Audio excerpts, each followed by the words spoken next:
Hey guys, this is a fill that kind of developed itself. I didn't really do a whole lot to this to make it happen. I just played it a lot, and it kind of naturally evolved from working on singles and doubles. So I find an awful lot of people that are trying to improve on the drums. They start with rudiments. They're like, okay, so rudiments are where to start. I'm going to do that. And they get into it, and they're not doing it very long before they hit a brick wall, built mainly out of interest. It's just it gets difficult to stay motivated when you're working on straight singles and straight doubles.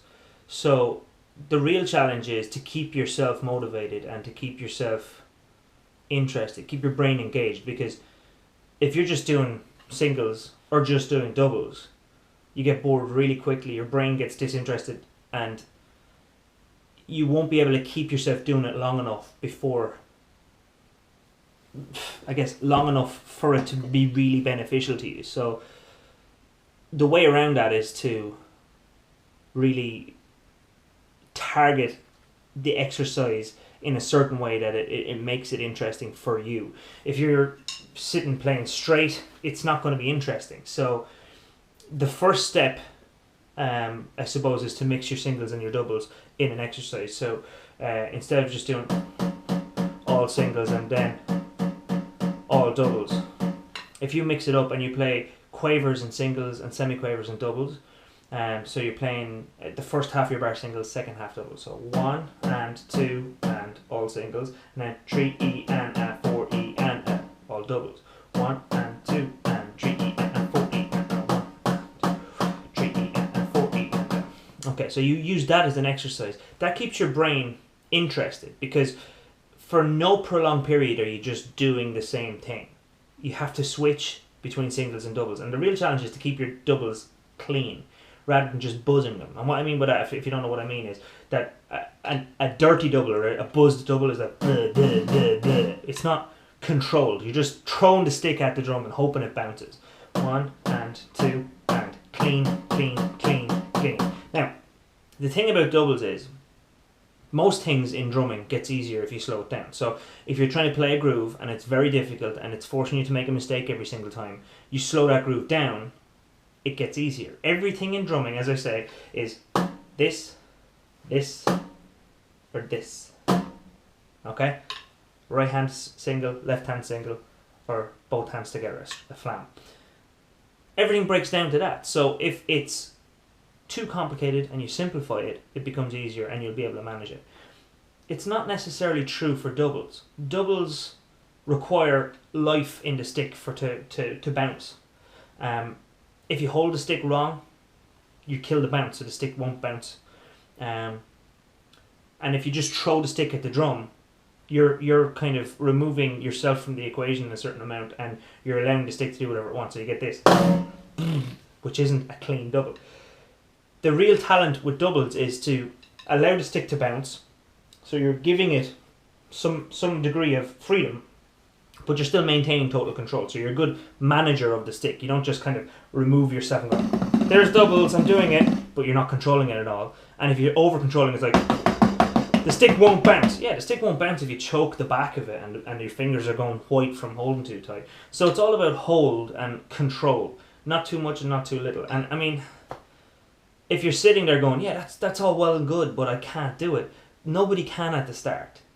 Nobody that you watch, and I don't care who your favourite drummers are or who you look at on YouTube and say, wow, they're amazing. They weren't naturally amazing. They worked really hard. The best drummers in the world, they work really hard to get that good.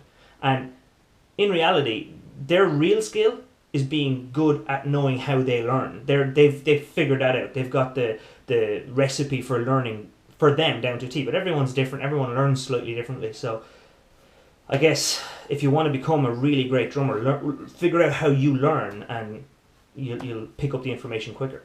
So working on this exercise, 1 and 2 and 3E and 4E and don't be satisfied with this. 3 and 4 and 2, 3 and 4, because I'm just dropping that stick and letting it bounce. I'm not. And if you take a close look at my hand, I'm letting the stick bounce, but I'm still controlling it. These back brakes, I call them, the back 3 fingers, they either allow the stick to bounce or do not allow the stick to bounce, depending on their hold. So it stays clean as opposed to just kind of dribbles out on the snare.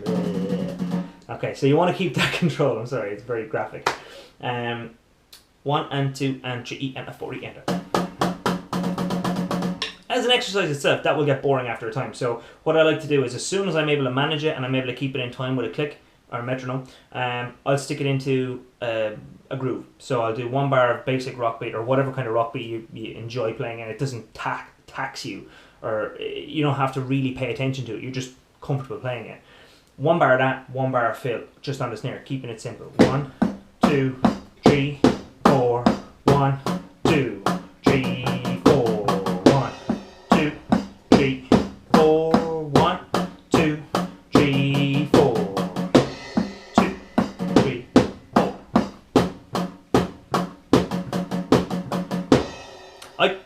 I call that applying it to play, because you can sit here doing your rudiments all day long, but you won't naturally be able to use them in play because you've not bridged the gap between this is a rudiment, this is the way it's played, and this is what I groove, this is what I like to play. So this is applying it to play. It's bridging the gap between your set rudiment and the way you want to perform it. Because now I'm getting comfortable playing a rock beat, moving into the rudiment, or the hybrid rudiment, and then back out into the rock beat. That's applying it to real-time play where you could actually use it.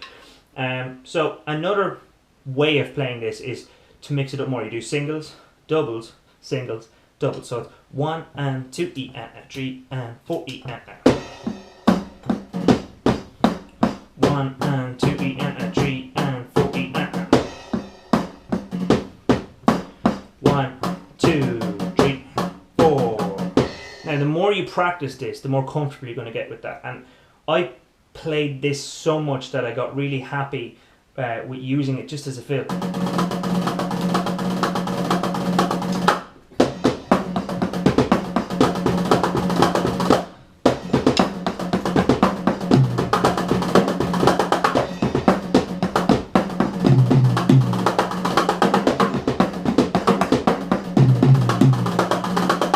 So I'm mixing up my singles and my doubles. And I didn't just start playing it like that. I worked way from way low down all the way up. And as you can hear, I'm kind of accenting my singles as well.